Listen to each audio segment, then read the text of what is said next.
Villagers और pleasures की लड़ाई के बारे में तो हर कोई जानता है कि किस तरह विलेजर्स ने गोलम की हेल्प से प्लेजर्स को धक्के मार के अपने गांव से बाहर भगा दिया था, जिसकी वजह से प्लेजर्स को बहुत ही दूर जाके रहना पड़ा। लेकिन प्लेजर्स इतनी जल्दी हार मानने वाले बिल्कुल नहीं थे, तो उन्होंने सीधा गांव वालों पे हमला कर दिया और इस बार ये अपनी पूरी फौज लेके आए थे, जिसकी हेल्प से प्लेजर्स ने इस गांव को कब्जा लिया और अपने बड़े बड़े अड्डे बना लिए, जिसकी वजह से अब गांव वालों का घर से निकलना ऑलमोस्ट इम्पॉसिबल हो चुका था।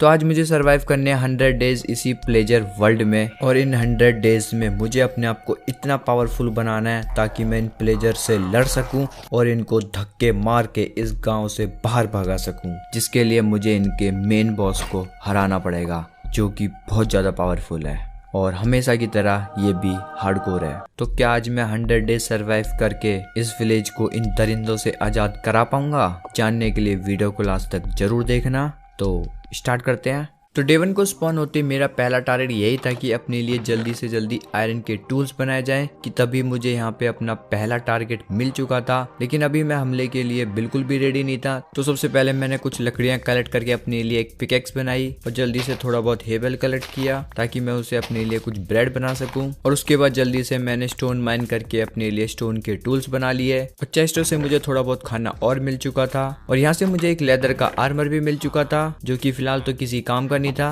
पर थोड़ी बहुत तो प्रोटेक्शन करेगा ही, इसलिए मैंने उसे उठा भी लिया। और थोड़ा सा क्लोज से देखने के बाद मुझे पता चला कि वहाँ की सिक्योरिटी कुछ ज्यादा ही टाइट है। और जहाँ तक मैंने सुना है कि इनसे लड़ना बहुत ही ज्यादा मुश्किल होने वाला है, क्योंकि अगर मैं एक को मारूंगा तो उसी जगह पे दूसरा भी स्पॉन हो जाएगा। ऐसे करते करते ये आते जाएंगे, जिनको मार पाना सही में बहुत ही ज्यादा मुश्किल होने वाला है। तो फिलहाल तो मैं यहाँ पे लड़ नहीं सकता था, जिसके लिए मुझे कम से कम आयरन का आर्मर तो चाहिए होगा। तो उसके बाद मैं सीधा निकल गया माइनिंग के लिए, और थोड़ी सी माइनिंग करते मुझे यहाँ पे कोल और आयरन मिल चुका था। तो उसके बाद मैंने अपने आयरन को स्मेल्ट होने रखा, और जब तक हमारा आयरन स्मेल्ट हो रहा था मैंने सोचा क्यों ना थोड़ा सा खाना जमा कर लिया जाए। तो उसके बाद मैं बाहर आया तो यहाँ पे रात हो रही थी, तो रात का फायदा उठा के सो भी लेते हैं, क्योंकि रात में माइनक्राफ्ट कभी नहीं खेलते। तो उसके बाद मैंने थोड़ा बहुत खाना जमा किया, और जब तक हमारा आयरन भी स्मेल्ट हो चुका था, जिससे मैंने अपने लिए कुछ आयरन के टूल्स बना लिए और दोबारा से अपनी माइनिंग को कंटिन्यू किया, क्योंकि अब अपने लिए आयरन का आर्मर तो बनाना ही पड़ेगा, वरना प्लेजर्स हमारा बहुत ही ज्यादा बुरा हाल कर देंगे।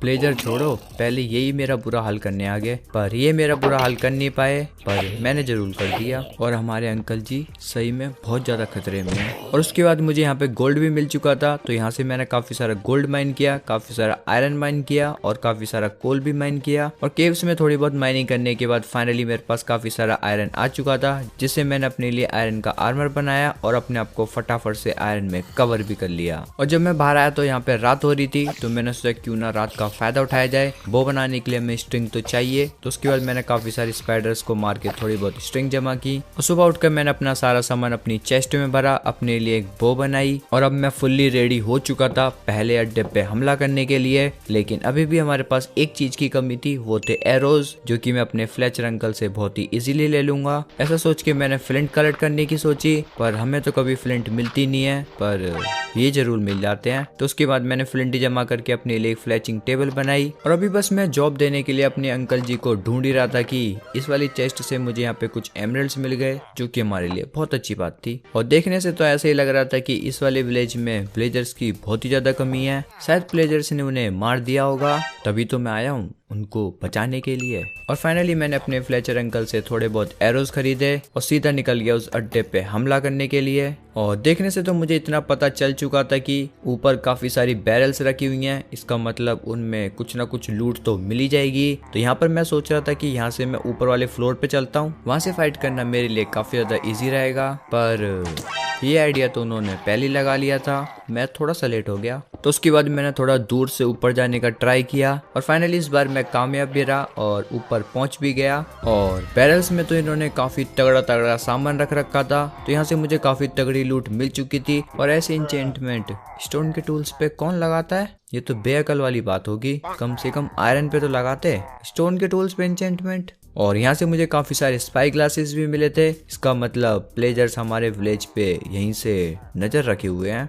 और कुछ बैरल तो इन्होंने छुपा रखी थी, जिसमें से मुझे थोड़ा बहुत आयरन और एक गोल्डन एप्पल भी मिल चुका था। और इस वाले स्पॉनर को देख के मुझे लग रहा था कि यहाँ से ये स्पॉन होते रहेंगे, इसको अगर मैं तोड़ दूंगा तो वो दोबारा स्पॉन नहीं होंगे, पर ऐसा नहीं था। लेकिन ये बिना स्पॉनर के भी स्पॉन हुए जा रहे थे। वो कैसे स्पॉन हो रहे थे वो मुझे भी नहीं पता, वो तुम्हें आगे पता चलेगा। और यहाँ पे बैरल्स में मुझे काफी सारा सामान मिल रहा था और मुझे समझ में नहीं आ रहा था कि कौन सा सामान उठाऊं और कौन सा ना उठाऊं। इतनी लूट तो मुझे पहली बार मिली है और पता नहीं कैसे इनकी सिक्योरिटी बहुत बेकार निकली। सारे के सारे ट्रैप डोर से बंद थे, जिसकी वजह से ये मुझे मार ही नहीं पा रहे थे, पर मैं जरूर मार पा रहा था। और इसी का फायदा उठा के मैंने यहाँ से ये वाला स्पॉनर भी तोड़ दिया। और यहाँ पर देखना तुम ध्यान से, जैसे कि मैंने इस वाले प्लेजर को मारा, जैसे ही मारा दूसरा अपने आप आ गया, इसको भी मैंने मारा तो अगला फिर से आ गया। ऐसे ही ये बार बार यहाँ पे स्पॉन हुए जा रहे थे। और ऐसा नहीं था ये स्पॉनर की वजह से हो रहे हैं। नीचे एक और स्पॉनर था, उसको भी मैंने आगे जाके तोड़ दिया था, पर ये फिर भी यहाँ पे स्पॉन हुए जा रहे थे।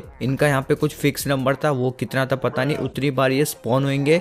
उन सबको मुझे यहाँ पे मारना पड़ेगा, तब जाके मैं इसको जीतूंगा। और जीतने पे मुझे एक एडवांसमेंट भी मिलेगी, जिससे मुझे समझ आ जाएगा कि मैंने एक अड्डे को जीत लिया है। पर उसके लिए हमें बहुत ज्यादा मार पिटाई करनी पड़ेगी। और स्पॉनर को तोड़ने के चक्कर में मैं यहाँ पे सीधा नीचे गिर गया था और मुझे तो लग रहा था कि यहाँ पर भी ट्रैप डोर क्लोज होंगे, पर यहाँ तो अपने साथ स्कैम ही हो गया था। यहाँ पे सारे ट्रैप डोर खुले हुए थे और यहाँ तो मैं बार बार मरते मरते बचा। और काफी मुश्किलों का सामना करते हुए फाइनली मैंने लास्ट वाले स्पॉनर भी तोड़ दिया था। तो यहाँ पे मुझे एक आइडिया आया था कि क्यों ना मैं इसको जला दूं, क्योंकि ये लकड़ी से बना हुआ था। अगर मैं इसको नीचे से जला दूंगा तो मेरे लिए बहुत ज्यादा इजी रहेगा, पर ये मेरी सबसे बड़ी गलती थी। लेकिन उससे पहले मुझे यहाँ से भागना पड़ेगा। और सुबह उठकर मुझे स्केलेटन्स के अंबानी जी मिले और जहाँ तक मुझे पता है ये बहुत ही ज्यादा रेयर होता है, तो मैंने सोचा क्यों ना इसको कैद कर लेते हैं। तो मैं इसके लिए यहाँ पे कोबलस्टोन का एक मस्त सा घर बना रहा था, लेकिन अंबानी जी को ये घर बिल्कुल पसंद नहीं आ रहा था। बार बार मुझ पे हमला किए जा रहे थे, तो मुझे भी गुस्सा आ गया।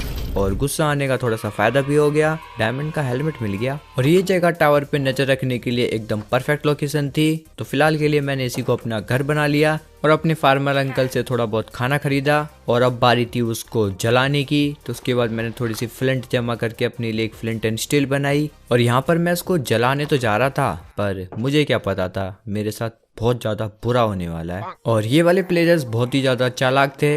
इन्होंने अपने टावर को जलने से बचाने के लिए वुड के ऊपर बटन्स लगा रखे थे, जिसकी वजह से मेरे को जलाने से पहले इनको हटाना पड़ेगा। पर जैसे तैसे मैंने इस टावर को जला डाला, जिसकी वजह से वो सारे ट्रैप डोर जल गए और सारे प्लेयर्स बाहर आ गए। और शुरुआत में तो मुझे लग रहा था कि वहाँ पे 5 ही होंगे, पर यहाँ पे कम से कम 40 से 50 प्लेयर थे, जिसकी वजह से मुझे यहाँ से भागना पड़ा। अगर मैं इनसे लड़ता तो शायद दोबारा लड़ने का मौका नहीं मिलता। और अपनी जान बचाते बचाते मैं थोड़ा बहुत आगे आ चुका था कि तभी मुझे यहाँ पे इनका एक और अड्डा दिख गया और ये इन्होंने पानी के अंदर बना रखा था। तो मुझे यहाँ पे भी फाइट करनी पड़ेगी, जो कि पता नहीं कितनी लंबी चलने वाली है।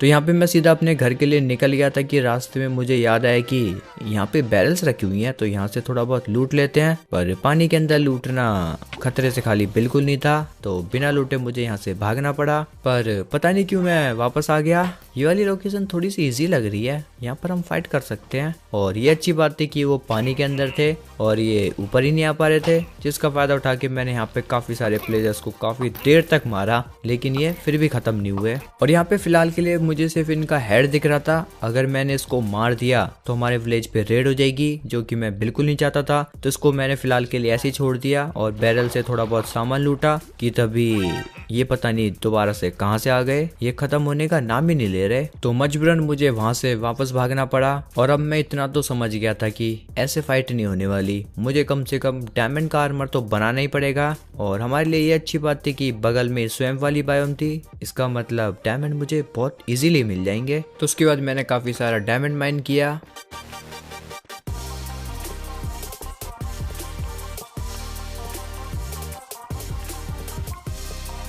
जिससे मैंने अपने लिए डायमंड का आर्मर बनाया, अपने लिए डायमंड के टूल्स बनाए और अपने आप को फुल्ली डायमंड में कवर भी कर लिया। और तुम्हें ये मैं बता दूं कि ये जो प्लेजर्स हैं ये नॉर्मल माइनक्राफ्ट में जो प्लेजर्स मिलते हैं उनसे बहुत ज़्यादा डिफरेंट हैं। इन प्लेजर्स के पास बहुत ज़्यादा हेल्थ है और इनके पास जो क्रॉसबो है वो भी कोई ऐसी वैसी क्रॉसबो नहीं है, उस पर लगी हुई है इंचेंटमेंट, वो भी एकदम तगड़ी वाली क्विक चार्ज 3 मल्टी शॉट तक ये इंचेंटमेंट लगी हुई है। तो ये तो बिल्कुल मत सोचना कि ये नॉर्मल वाले हैं, नॉर्मल वाले होते तो मैं इनको कब का धो देता। और ऐसे केव्स में घूमते घूमते मुझे अचानक से यहाँ पे स्टोन ब्रिक्स दिखे थे। मुझे समझ नहीं आता ये कौन सी जगह है, यहाँ पर ऐसा क्या बना रखा है। और ये देख के तो मैं इतना समझ गया था कि पक्का ये कोई जेल है, यहाँ पर पक्का कैदियां कैद कर रखे होंगे। और चेस्टों में तो मुझे डायमंड मिल रहे थे। ये लोकेशन मुझे पहले मिल जाती तो काम मैंने माइनिंग में इतना टाइम वेस्ट किया।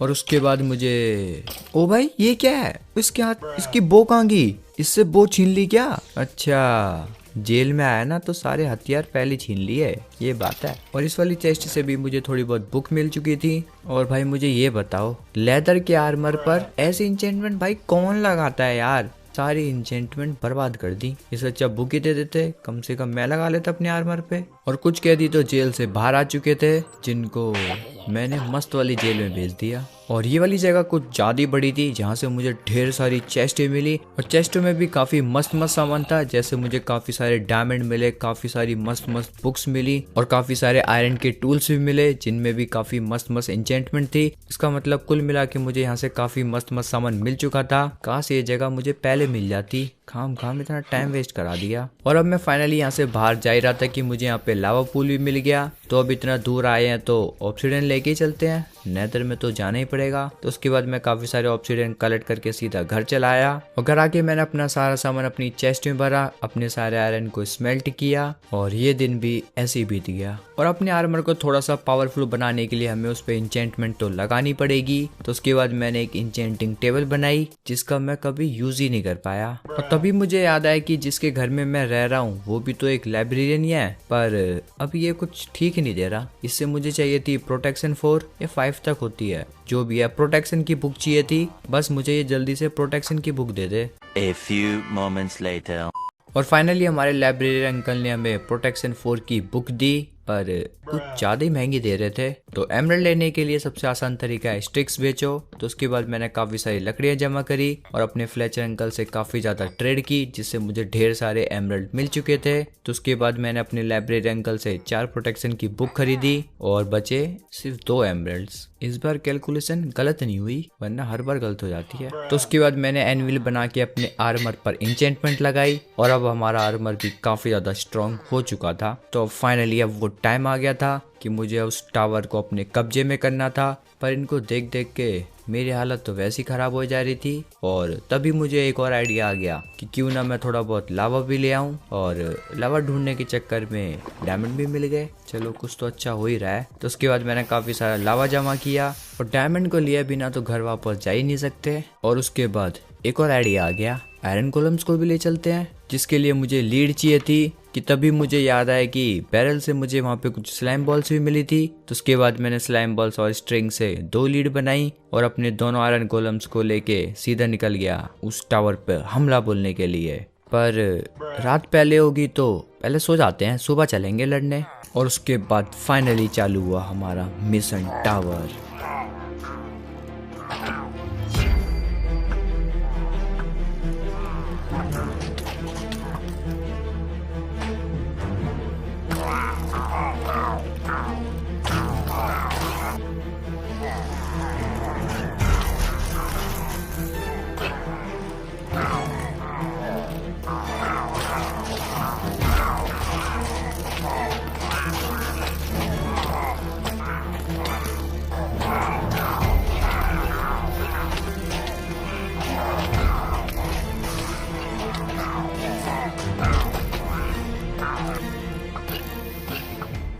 और फाइनली मैंने इस जंग को जीत लिया और फाइनली मैंने इस वाले विलेज में पीस अचीव कर ली थी और मुझे पीस एंड क्वाइट का एडवांसमेंट भी मिल चुका था। इसका मतलब अब इस टावर पे कोई भी स्पॉन नहीं होगा। ये तो अच्छी बात थी कि मेरे पास लावा था, वरना तो पता नहीं मेरा क्या ही हाल होता। अभी तो बस एक ही जंग जीती है, ऐसी मुझे 4 जंग और जीतनी है और वो और भी ज्यादा खतरनाक है। और घर आके मैंने अपने हेलमेट को रिपेयर किया और थोड़ी बहुत छानबीन करके मुझे पता चला कि हमारी इस फाइट में हमारे काफी ज्यादा विलेजर्स मर चुके हैं। बस 2-3 विलेजर्स और बचे थे और ये मैं बिल्कुल नहीं चाहता था कि ये वाले विलेजर्स भी मर जाएं। तो उसके बाद मैंने अपने गांव के चारों तरफ वॉल्स लगा दी और थोड़ा बहुत खाना खिला के उनकी पॉपुलेशन बढ़ाई। और अब टाइम था दूसरी जंग जीतने का, लेकिन वहां पर अगर मैं जंग जीत के आया तो वो तीसरी जंग लेके यहाँ पर आ जाएंगे, यानी कि हमारे गाँव में रेड हो जाएगी, जो कि मैं बिल्कुल नहीं चाहता। तो उसके बाद मैं एक बाल्टी दूध लेके सीधा निकल गया दूसरी जंग के लिए। और यहाँ पर भी मैं लावा लेके आया था जो कि मेरी सबसे ज्यादा हेल्प करने वाला है। तो उसके बाद दूसरी फाइट चालू हुई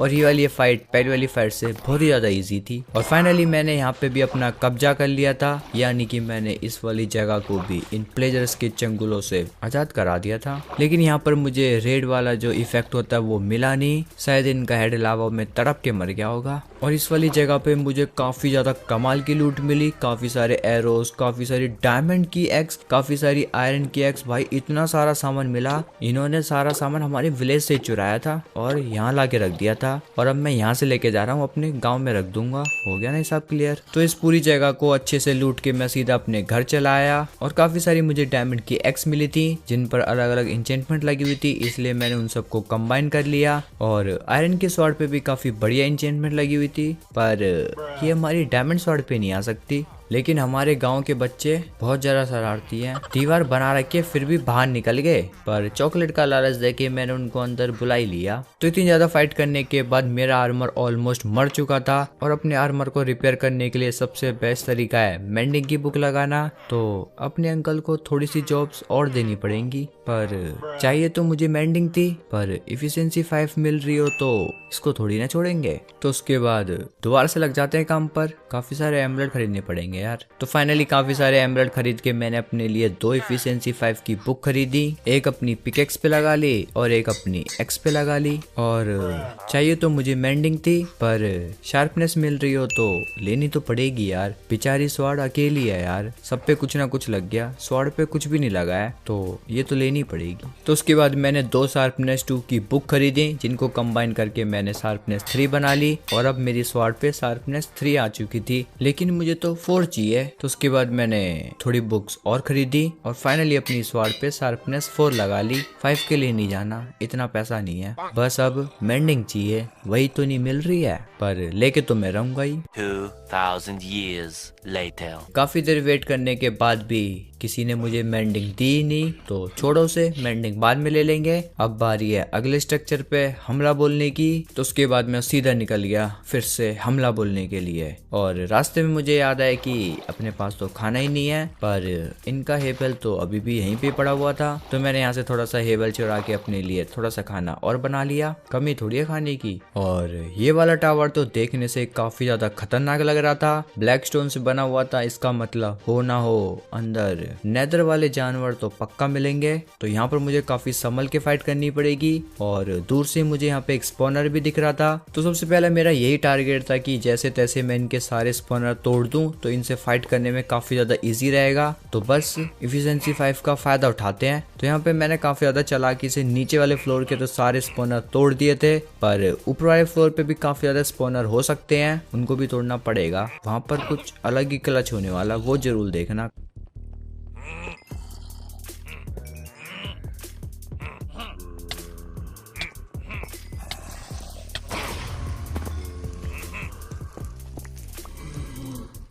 और फाइनली मैंने यहाँ पे स्पॉनर तोड़ दिए थे। ये मुझे खुद बिलीव नहीं हो रहा था कि मैंने कैसे तोड़े। वहाँ पे मैंने सारे स्पॉनर तोड़े, वहाँ पे क्रीपर भी था, उसके फटने से पहले ब्लॉक तोड़ के नीचे वाटर की हेल्प से कूदना। भाई कैसे हुआ मुझे भी नहीं पता, बस कर दिया मैंने, पता नहीं कैसे हुआ, तुक्का हो गया पर हो गया। क्या हुआ मुझे खुद समझ नहीं आया, पर ठीक है, अपने फायदा हो गया। और अब मुझे जहाँ तक लग रहा था कि मैंने सारे स्पॉनर तोड़ दिए हैं, तो यहाँ पर भी वही ट्रिक करते हैं, छत पे से चलेंगे। पर यहाँ तो ताला लगा रखा था और एक स्पॉनर अंदर छुपा रखा था। ये तो अच्छा हुआ मैंने बैरल तोड़ के देख ली, वरना ये स्पॉनर मिलता ही नहीं भाई और मेरा काम यहीं तमाम हो जाता। और थोड़ी सी मार पिटाई करने के बाद जो ग्राउंड फ्लोर पे बैरल रखी थी उसमें से मुझे एक डार्क टावर की 1 मिली। इसका मतलब मैं इनसे बैरल्स को अनलॉक कर सकता था, पर ऐसा हुआ ही नहीं। और काफी ज्यादा मार पिटाई करने के बाद जो मुझे डार्क टावर की 1 मिली थी वो इस बैरल में लगी और यहाँ से मुझे डार्क टावर की 2 मिलेगी और अब इसको लगाने के लिए हमें एक और बैरल ढूंढनी पड़ेगी, पर पता नहीं क्यों ये वाली की किसी बैरल में लगी नहीं रही थी। मैंने इस टावर को पूरा अच्छे से छान लिया, हर एक बैरल एकदम अच्छे से चेक की, पर किसी भी बैरल में ये की लगी नहीं रही थी और जितने भी अनलॉक बैरल मिल रहे थे सब में कूड़ा ही भरा हुआ था। और अभी मैं ऐसी तोड़ फोड़ के एकदम बाहर जा रहा था कि मुझे पता चला कि इसके अंडरग्राउंड में भी कुछ बना हुआ है, पर हर बैरल की तरह इन बैरल में भी कूड़ा ही भरा हुआ था। लेकिन इन भाई साहब को देखो, यहाँ पर इतनी गंदी फाइट हुई है और इनको यहाँ पे आके जॉब लेनी है। और मुझे किसी भी बैरल में ज्यादा कुछ खास तो मिला नहीं, लेकिन इस वाली बैरल से मुझे एक एंशिएंट डेब्रिस मिल चुका था। इतने बड़े टावर में इतनी देर तक फाइट की, इतने सारे ज़ॉम्बीज मारे, इतने सारे मॉब्स मारे और दिया क्या, एक एंशिएंट डेब्रिस। वाह भाई वाह। और मैंने यहाँ पे काफ़ी ज़्यादा टाइम ऑलरेडी वेस्ट कर दिया था और आगे मैं और भी ज़्यादा टाइम वेस्ट करना बिल्कुल नहीं चाहता। की 2 का क्या यूज़ था, मुझे कुछ मिला ही नहीं, तो इन सब चीज़ों को छोड़ के मैं सीधा अपने घर वापस आ गया और घर आके फिर से मेंडिंग वाले काम पे लग गया। पर एक बार फिर से धोखा हो गया हमारे साथ। पावर 5 मिल रही है, चलो ले ही लेते हैं। और पावर 5 खरीद के मैंने अपनी बो पे लगा ली, पर इस बार मैं मेंडिंग लिए बिना जाने वाला बिल्कुल नहीं था। इस बार तो मैं मेंडिंग लेकर ही रहूंगा। तो फाइनली काफी ज्यादा मेहनत करने के बाद, लेकिन इसके दाम तो कुछ ज़्यादा ही थे और मुझे सबसे ज़्यादा मेंडिंग ही चाहिए। कम से कम मुझे 6 से 7 बुक चाहिए। अब इतने सारे एमलेट कहाँ से लाऊं मैं? फिर से मेहनत करवाएंगे यार ये अंकल जी, करो फिर मेहनत। तो उसके बाद मैंने काफ़ी दिनों तक और भी काफ़ी ज़्यादा मेहनत करी, काफ़ी सारा पैसा कमाया। हाँ वही एमराल्ड, उसी की बात कर रहा हूँ। और उसके बाद मैंने काफ़ी सारी मेंडिंग की बुक खरीदी और अपने आर्मर पर और अपने सभी टूल्स पे मेंडिंग की बुक लगा ली। बस अब रिपेयर करनी है, जिसके लिए मुझे जाना पड़ेगा नेदर में। और उसके बाद मैं सीधा निकल गया नेदर के लिए, जहाँ से मुझे काफ़ी ज़्यादा क्वार्ट्ज ब्लॉक की माइनिंग करनी थी। वहीं से सबसे ज़्यादा एक्सपी मिलती है। और फाइनली मैंने अपने आर्मर और टूल्स को रिपेयर भी कर लिया और अब बारी थी अगले स्ट्रक्चर पे हमला बोलने की। और सामने जो आपको मेंशन दिख रहा है, ये वही जगह है जहाँ पर इन सब का बॉस रहता है, पर उससे बाद में लड़ेंगे। पहले साइड वाले को निपटाते हैं। और इन सबको निपटाने में मुझे बिल्कुल टाइम नहीं लगा, इन सबको मैंने बहुत ही इजीली निपटा दिया। लावा इज ऑलवेज ओपी। और इस वाली जगह पे काफी ज्यादा लूट भरी पड़ी थी। काफी सारे यहाँ पे गोल्ड ब्लॉक, आयरन ब्लॉक और एमराल्ड ब्लॉक थे, जिनको मैंने चुपचाप से अपनी जेब में भर लिया। और ऊपर आपको एक और चीज दिख रही होगी, इसको लेके मैं घर बिल्कुल नहीं जा सकता, पहले थोड़ा सा दूध पीना पड़ेगा। और जब मैं फाइनल मेंशन के पास गया तो उनके मेन बॉस की हेल्थ बार मुझे दिखने लगी थी। इसका मतलब वो अंदर ही छुप के बैठा है, जिसका नाम हाई मेज। पता नहीं कैसा नाम है बड़ा बेकार लेकिन। और इतना तो मुझे पता है कि उससे लड़ना इतना आसान बिल्कुल नहीं होने वाला। मुझे कम से कम नेदरराइट का आर्मर तो बनाना ही पड़ेगा। तो घर चलते हैं सीधा, और रास्ते में गाय मिलेगी तो दूध भी पी लेंगे, और मिल भी गई तो पी भी लेते हैं दूध। और उसके बाद मैं सीधा अपने घर चला आया। और अब बारी थी एंशिएंट डेब्रिस की माइनिंग की। तो उसके बाद मैं सीधा निकल गया नेदर के लिए, जहाँ से मुझे काफी सारे एंशिएंट डेब्रिस चाहिए थे। तो काफी दिन तक मैं एंशिएंट डेब्रिस की माइनिंग करता रहा और फाइनली मेरे पास काफी सारे एंशिएंट डेब्रिस आ चुके थे। और गोल्ड तो मुझे ढेर सारा पहले ही मिल चुका था। और इतना सारा गोल्ड है, इसको हम ऐसे बर्बाद तो जाने बिल्कुल नहीं दे सकते। तो मैंने सोचा क्यों ना इनसे गोल्डन एप्पल्स बना लिए जाएं। तो उसके बाद मैंने अपने फार्मर अंकल से काफी सारे एप्पल्स खरीदे, जिनको मैंने थोड़ा सा गोल्ड देके गोल्डन एप्पल्स में कन्वर्ट कर लिया। तो यहाँ पर मेरे पास 6 नेथराइट इंगट आ चुके थे, यानी कि मैं अपनी 6 चीजों को नेथराइट का बना सकता था। तो मैंने अपने फुल्ली आर्मर, अपनी स्वॉर्ड और अपनी एक्स को नेथराइट का बना लिया। और अब मैं और भी काफी ज्यादा पावरफुल हो चुका था। तो अब बारी थी फाइनल बॉस को धोने की। और मेंशन के पास पहुंच के मुझे अंदर जाने का कहीं से रास्ता मिल ही नहीं रहा था। तो हम अपना रास्ता खुद बना लेते हैं, हमें दरवाजे की जरूरत नहीं है। लेकिन तभी मुझे यहाँ पे कुछ पोर्शंस दिखाई दिए, और यहाँ पे कुछ अजीब से पोर्शन थे। कुछ स्ट्रेंथ का था, कोई पावर का, स्पीड 4, भाई काफी इसमें अलग अलग पोर्शंस बना रखे थे। वीकनेस के, माइनिंग फटीग का पोर्शन, पता नहीं कैसे कैसे एक्सपेरिमेंट ये करता रहता है। बैड ओमन 2, ये पोर्शंस भाई मैंने पहली बार नाम सुना है। बैड ओमन जो इफेक्ट होता है शायद उसी का पोर्शन था ये। और स्पीड का पोर्शन पी के तो मैं एकदम लाइट बन चुका था, एकदम फ्लैश की तरह भागे जा रहा था। इतनी स्पीड में भाग रहा था भाई, मेरा एकदम कैमरा एंगल देखो कैसा अजीब सा हो गया था। इतना स्पीड में मैं भाग रहा था और ऐसी ऐसी जगह मुझे मिले जा रही थी। और वो फाइनल बॉस मुझे कहीं नहीं दिखाई दे रहा था। और पानी के अंदर कौन मीटिंग करता है भाई? ये इनका मीटिंग एरिया है और कहाँ बना रखा है? पानी के अंदर। और बैरल चेक करने पे पता चला कि यहाँ पर कुछ खतरनाक की लूट मिलती है। ये मुझे पहले पता होता तो मैं इसको पहले लूट के जाता, और इन बुक्स को लेके भी मेरा कोई फायदा नहीं था क्योंकि मैं एनविल लेके ही नहीं आया था, तो इन सब चीजों का कोई फायदा नहीं था। तो अब बारी थी सीधे फाइनल बॉस को ढूंढ के उसको लपेटे में लेने की। और यहाँ पर मुझे कुछ और अजीब से पोर्शंस मिले थे जो कि मुझे लग रहा था कि ठीक ठाक ही होंगे, तो मैंने उनको भी यहाँ से कलेक्ट कर लिया था। एक आध शायद हेल्थ का था और एक स्ट्रेंथ के थे, फायर रेजिस्टेंस, जंप बूस्ट वगैरह ये सब थे, तो इन सबको मैंने उठा लिया। पॉइजन वाला भी था, वो मैंने उठाया नहीं। कुछ जो इंपॉर्टेंट मुझे लग रहे थे वो मैंने यहाँ से उठा लिए। और मुझे यहाँ से इसकी आवाज भी आ रही थी, इसका मतलब पक्का वो ऊपर की साइड है। और फाइनली मुझे उसकी लोकेशन मिल चुकी थी, लेकिन जब मैं जैसे ऊपर गया तो उसने पता नहीं मेरे ऊपर कौन सा जादू कर दिया और चारों तरफ मेरा अंधेरा छा चुका था। और इतना तो मुझे पता था कि ये कोई जादूगर है, इसका मतलब इसको मारना बहुत ही ज्यादा मुश्किल होने वाला है क्योंकि ये कभी एक नहीं रहेगा, ये चार में बट जाता है। तुम्हें दिखेंगे चार पर असली ये सिर्फ एक ही होगा।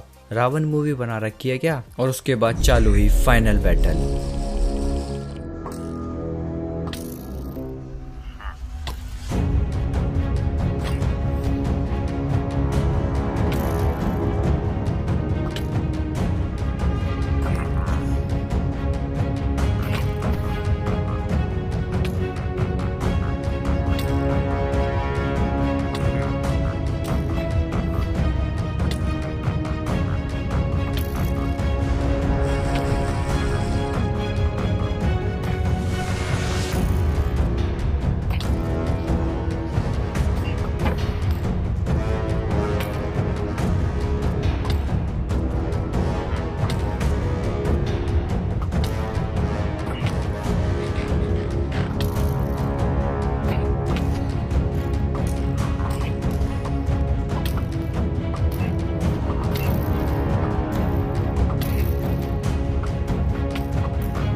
और फाइनली मैंने इस बॉस को भी मार दिया था। और मेरी शक्ल देखो, क्या भूत बना दिया इसने तीर मार मार के। और इसको मार पाना वैसे काफी ज्यादा मुश्किल हो रहा था। ये तो अच्छी बात थी कि मुझे यहाँ पे कुछ पोर्शंस मिल चुके थे, कुछ स्ट्रेंथ के मिले थे, कुछ हेल्थ के थे, कुछ स्पीड के थे। हेल्थ वाला जो था उसमें आप देखोगे नीचे मेरे कुछ एक्स्ट्रा हार्ट आ गए थे, वो काफी सही पोर्शन था जिसकी वजह से मैं यहाँ पे इसको मार पाया। वरना तो भाई मुझे तो लग रहा है अपना दी एंड हो जाएगा, मैं नहीं मार पाऊंगा इसको, पर पोर्शंस ने मुझे बचा लिया और फाइनली मैंने इसको भी निपटा दिया। और इसको मारने के बाद मुझे फुल्ली एक नेदरराइट का आर्मर मिला जिसपे काफी तगड़ी इंचेंटमेंट लगी हुई थी। मरते हुए शायद हमारे लिए थोड़ा सा गिफ्ट छोड़ गया होगा, पर अपने किस काम का, हमने तो उसको हरा दिया। तो फाइनली मैंने इस विलेज को उन प्लेजर्स के चंगुलों से आजाद करा दिया था और इसी तरह हमने कंप्लीट कर लिया अपने 100 डेज इसी प्लेजर वर्ल्ड में, जिसको खेलने में सही में काफी मजा आया। तो होपफुली आपने इस वीडियो को एंजॉय किया होगा। अगर आपको वीडियो पसंद आए तो लाइक कर देना, शेयर कर देना, चैनल पे नहीं तो सब्सक्राइब कर देना। मिलेंगे अगली वीडियो में, तब तक के लिए गुड बाय।